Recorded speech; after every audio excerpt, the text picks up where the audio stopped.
So is this your final? I'm double checking. Or your penultimate? I'm double checking my stack. I think this might be the end if I'm counting 3, 4, 5, 6, 7, 8, 9, 10, 11, 12, 13, 14. This is 15. Okay. So this is my final selection. I did double check because I had another one pinned. Oh. I don't know. I couldn't tell you because we've been through so many variations of our lists. Yeah. I couldn't tell you what got swapped out. Oh, sure. What got added. Mm-hmm. But I will tell you, my final selection for the greatest movie of all time is a little movie called City Slickers. Now, I see you recoiling, but let me tell you. So if anything looks different, what happened is we were running low on time on the camera when we realized that when we came back from break, and the camera literally ran out of space on the memory card the second I said the word City Slickers. Mm-hmm. And it can't be a coincidence. It can't be a coincidence. You were saying that this is what really cemented Billy Crystal for you. This is what cemented Billy Crystal as one of my favorite performers because this is the peak of a midlife crisis movie. Okay. That really hit me when I saw it. Uh-huh. So the premise is that Billy Crystal and his two best friends are all at that stage in their life. Sure. Billy Crystal is depressed as his job as an ad exec, and he's got his two best friends, and they just keep doing things together. Mm-hmm. But nothing is improving his mood. Mm-hmm. So what they end up doing is they end up going on a cattle drive. Okay. Basically before fantasy camp was a thing. The goal was just to fake being a cowboy, go on a cattle drive from just in out west with actual cowboys. Okay. But you're just along for the ride because the actual cowboys are there. Right. Cowboy dies. So Billy Crystal and his troupe have to bring the cattle where they need to go. Mm-hmm. And they just dig deep. They figure it out. Mm-hmm. Billy Crystal ends up helping a calf get birthed in this movie. Okay. And he actually helped the calf get birthed in real life. No kidding. It's not the take they used on film, but he did actually help gotcha. the calf get birthed in real life. And there's a lot of really funny scenes in this movie, but it's really the experience like this that gets him out of his funk. Okay. And it's got as great as he is. Jack Palance plays the cowboy. He got nominated for Best Supporting Actor that year for this performance in this comedy. And second to Billy Crystal, the second star of this show is Daniel Stern. Okay. The guy, the one from Home Alone who's not Joe Pesci. Oh, that guy. It's a fantastic movie from him. And this movie is honest to God really, really funny, even though nothing ages worse than comedy. Right, it's true. This movie is really, really funny. And of course, the unfortunate thing is that this movie has a sequel. Oh no! And never a good thing. It's one of those sequels where it's I need to see it because I really, really, really like this movie. Yeah. But the premise is that apparently the cowboy they were with buried gold in the desert. They're we gotta go find the gold. And it's right. That's not this movie. This movie literally it's one of those midlife crisis movies where it's just I just gotta figure out what's gonna get me out of my funk. Yeah, sure. This helps with that. Does this movie deal with the power of friendship? This movie does deal with the power of friendship. Okay, because it sounds like it's about the three of them together. Right. So it sounds like it's a comedy with heart. Yes. Okay. Very, very much so, and it's genuinely really, really funny. I don't want to spoil. No. I don't want to spoil any of the jokes because it's one of those movies where you can only hear the joke once. Oh, gotcha. And it'd be as funny. Yeah, right. Unless you're rewatching it. Mm-hmm. I don't want this to be all of those lines from Ghostbusters that aren't funny out of context. Oh, yeah, sure. But this is if you want a movie about friendship. Okay. And heart. Hey, I like that. And be funny. Mm-hmm. I can't believe I ended up talking about City Slickers last. I know. If for those wondering, no, we didn't plan this, because if we had planned this, we would have ended with me on Interstellar. Yeah, right. But no, both of us on Interstellar at the same time would have been the planned. We ended on City Slickers for me. You go through this list of 10 of like, oh yeah, best movie of all time. Oh yeah, good. City Slickers is up there. Nothing but classics, and then you pull out this movie I've never heard of. Right, City Slickers. It's like if I waited at least if I ended on Dave. If I had ended on Dave, you would have been like, "Oh, that sounds like a powerful movie." You're just like, so they're just in the Old West with cows. Well, hey, I mean that's the movie that I just talked about, was some movie where they're in the West. So a little bit different of a movie, though. A little bit different of a movie. So my final offering here. Do you know what it is? I do not. If you have the last movie I pegged in being here was No Country for Old Men. Okay. You said there were 4 Coens between us. Yep, which we've done. We've done all 4 Coens. So we did Fargo, No Country, Big Lebowski, and Burn After Reading. Burn After Reading. Okay. Mm-hmm. So that means that is not Oh Brother, Where Art Thou? Right. I don't really care for that movie. No, but I was trying to think of what do you got in there? You like Clooney? You like Coens? Oh yeah, right. Oh Brother, Where Art Thou? That's a good guess. You've gone through Back to the Future. Yep. You've already done your A24 film. I doubt you're gonna end on an A24 film. No. You may not guess this. Although that'd be kind of funny if you didn't. You'll know why. Is there a Spielberg? No. Okay, so it's not Raiders. No, it's nothing like that. Raiders was hard to cut from mine. You saw it was on mine. I glanced and saw that it was on yours. Mm-hmm. It was on like 15 iterations of mine. And I'm just like, movie. how if I'm saving these movies from a fire, I just hope someone's like, that's the photo album you hope somebody else has grabbed. Right. Where it's like Raiders made it, Someone else get Raiders. Somebody saved Raiders. Yeah. But that's kind of the thing. It was like part of it was movies that I wanted to share, that I wanted to talk about. Which Raiders I get it. I've got an emotional tie to each of these, even though it might have ended like a wet fart. Like I do have an emotional tie to City Slickers. Yes. It's just the one that I had the least to talk about. Sure. So mine is one that is pretty well regarded as one of the best of all time. Okay. It's 12 Angry Men. I should have pegged that. It's right here. Yes, it's right there. I literally brought it over because I didn't remember if you had it. I do have it, but you have the Criterion Collection. I still need to see it. Oh man. I desperately still need to see 12 Angry Men, but Ben, please sell us on 12 Angry Men. So 12 Angry Men is a very simple movie conceptually. It, of course, has a classic feel about it. It came out in 1957 in black and white, directed by Sidney Lumet. Yes. Who also did Dog Day Afternoon. Yes. With Al Pacino, which I saw again recently, which was another incredible film that almost made the list but didn't. But Sidney Lumet's 12 Angry Men is a movie that takes place almost entirely in one room. Yes. The same 12 middle-aged white guys that you probably couldn't even tell apart. Yes. But they all bring something different to the table. It is an excellent display of mid-century acting.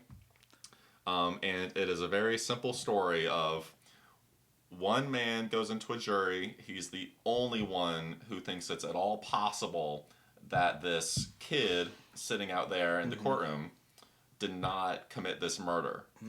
For everyone else, it's a done deal. Of course he did it. It's so obvious. Right. And Henry Fonda is the one to say, well, but let's make sure. Let's not just assume here based off of this or that. Let's give it the benefit of the doubt and see. That's why we're here in the jury room. Right. And so, one by one, it's your movie that gives you hope about the legal system. Yeah, I think that it's just a great testament to humankind. Yeah. That there can be one person who's just willing to give benefit of the doubt, try and believe that maybe things aren't as bad as they seem.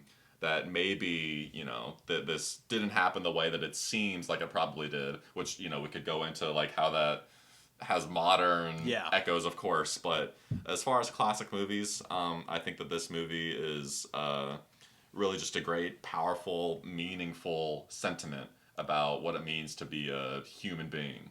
It also has one of the best regarded remakes of all time. Yeah. Because it's the same movie with an equally stacked cast from 40 years later. Right, yeah, which I haven't seen it, but I am curious about it. It's one of those things where I missed the boat on it. Is one of the boutiques known as Kino had, when they put out 12 Angry Men on 4K, the bonus Blu-ray included was a Blu-ray of the remake. Oh, no kidding. A whole second movie. But that's been out of print. And it's one of those things where, like, Company A owns the rights to the 50s version. Okay. Company B owns the rights to the 90s version. So it's like, it's kind of hard to get them. Gotcha. So I know you can stream the remake. I still need to see the original. Yeah. But it's one of those things where, when I think about it, I desperately need to see this movie. But I only think of the actors in the remake. Oh, yeah. I'm like, Jack Lemmon. It's like, he's not in this one. And Tony Soprano. Right. And George C. Scott. Oh, yeah, George C. Scott. George C. Scott. Sure. And it's one of those things where, like, correct me if I'm wrong, they only go by their number, right? They don't have character names. They're just just people in a room. I think that's correct. They're just juror number 1, 2, 3, etc. Yeah. But yeah, it's very topical. I mean, there are elements of it that are clearly of their time, which is kind of what makes the sequel interesting. Is you have to think that they echo that 40 years later, like you said. Right. But even though it is an older movie, it feels like it could take place in modern day. It doesn't feel so far removed. And you really feel the tension in this very small, hot room filled with frustrated people who are growing more and more frustrated as it's going on. Cut to Ben being in this room with me with lights on for 5 hours. Just sweating profusely, open a window. But yeah, this is definitely a must-see. It's kind of a benefit to it that it is sort of a small scope. I mean, it's all dialogue. Do we actually go to the court, or are we just in the juror room the whole movie? So I believe it opens and you see the courtroom. Do we as an audience see any of the testimony, or are we only seeing the jurors in the room? It's only the argument in the juror room. Oh, that's fantastic. Like it opens, I think that they're in the courtroom, and it closes with them walking down the steps of the courthouse, but we're talking about a few minutes. Right. I mean, I think it's 96 minutes. Yeah. Maybe 6 minutes of it is outside the juror room. Okay. The rest of, like, you don't see any of the crime, you don't see any of the attorney argument. It's just Henry Fonda in this room with these other 11 guys trying to convince them of the possibility that, maybe this crime that was perpetrated by this young guy, I think it says he's Puerto Rican. Yeah. This Puerto Rican teenager is purported to have killed someone. And Henry Fonda is the only one who thinks, well, it's possible that he didn't. Let's investigate that. It's great. It's just an all-time classic. I have not seen it. As I figured there was about a 90% chance we would end on a movie that I hadn't seen. Well, we both share that, didn't we? Correct. Of course, mine was one of the best of all time. Right, and mine is also one of the best of all time. That's true. I thank you so much for doing this with me. Oh, my pleasure. I know this went a lot longer than you had envisioned. Oh, I knew it would take a long time. I mean, our backrooms talk. I know. You have no idea how this is all I've ever wanted to do. Oh, sure. I want to become eccentrically wealthy, and then just pay you to talk to me for.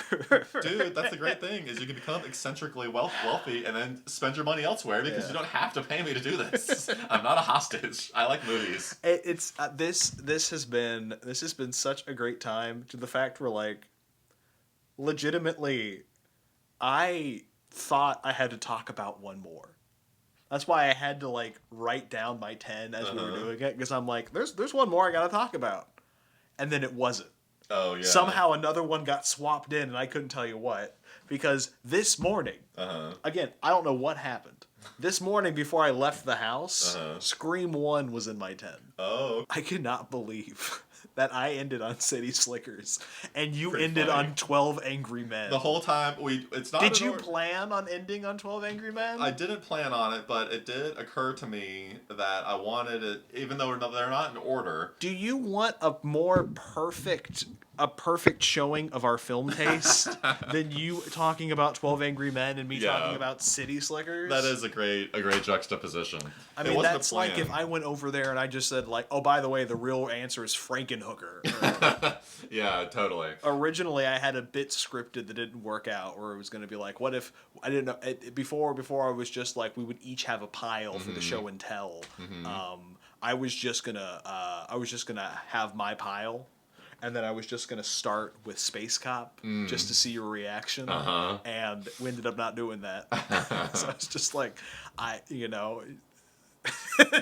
up not doing that. Yeah. Yeah, I didn't... it wasn't like meant to be in order, but it did occur to me that I wanted to end on one that people wouldn't be mad at me for.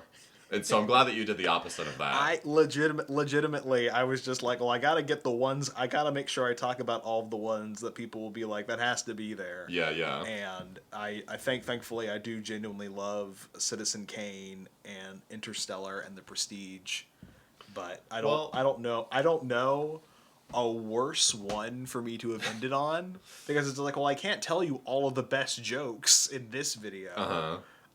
There's not a worse one I could have ended on. I don't know. I think that that's part of the beauty of this, is that, like we said at the beginning, we're not trying to come up with movies that we think are the best of all time. Right. Objectively, it's yours. And so I think that it really is an awesome testament to this whole project, that you as an individual... Right. Your top 10 of all time includes some movie called City Slickers. One of the greatest comedies of the 90s. And maybe I'm an ignoramus for not knowing what that is. But I think that I think that it's great. I think that it's phenomenal that you've got weird stuff on here. Thank you so much for watching this week, this month, this year of Book Club for Movies. I have no idea what format this will be released in. This could be a whole new sub-series called The Ben Conversations. Hey. This might be, I don't know if this is going to be released in parts, if this is going to be released in segments, if this is going to be released in one long chunk. But I do honestly want to say thank you so much for watching. Thank you for your time, your attention. I know as people's attention spans get shorter and shorter, I know it feels like it's, what's the sense in making a non-short video, but I really have enjoyed this last year of making content for myself and discovering that there's any modicum of an audience for it. If you like what you've seen, if you've liked what you've heard, there's going to be more of it. If Ben doesn't go running for the hills, Ben will be included in more conversations. But I do genuinely want to say thank you so much for watching. I hope you have a great week. I hope you have a great month. I hope you have a great year. I hope your next week is better than this current week. But with that, thank you all so much for watching this week, whatever this is on Book Club for Movies. Have a great week, everyone. Thanks, guys. Nice job.